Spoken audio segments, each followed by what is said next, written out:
Katie Nicholl is with me. She's our royal watcher and our royal expert and our royal correspondent.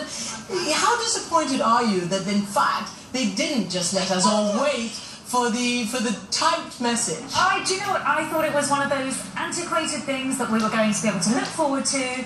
And then we get a press release. I was like, you might as well put it out on Twitter. Ease and simplicity was what we were told, and I wonder if it's because William and Kate perhaps wanted to control this announcement. There were a lot of people in that hospital, quite a few people in that birthing room. The possibility that news might have leaked, that might have been why. Indeed.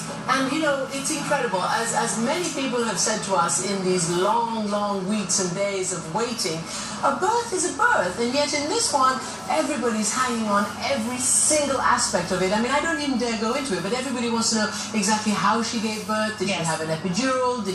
Was it totally natural? Well, what at happened? £8.06. One wonders if it was completely natural. I don't know whether there would have been an epidural or not involved in that, but she's managed to do it. But that's totally normal these days anyway, It's epidural. absolutely normal, but you know, she's had a relatively long labour, so she's done really, really well. And you know what?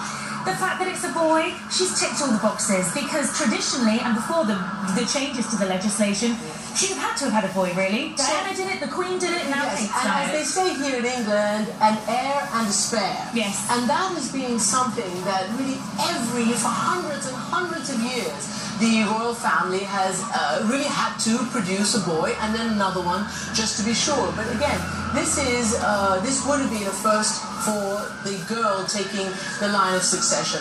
And the reason it's so interesting is because the royal family and Parliament, of course, have set this precedent now that the whole line of succession goes to the oldest, whether it's a boy or a girl. Yes. But we've been talking to a lot of the landed gentry, the titled aristocracy, the nobility as they're called here.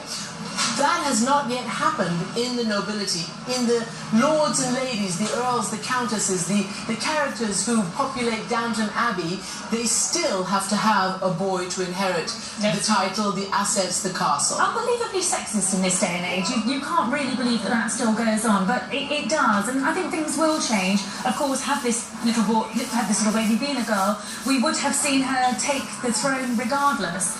But we have a little boy, he's going to be king. Indeed, and we don't know when we're going to see a picture. We don't know exactly what day, whether it's tomorrow, the day after, or after that. Well, the palace have hinted that it is likely to be tomorrow. She's Great. going to stay in overnight.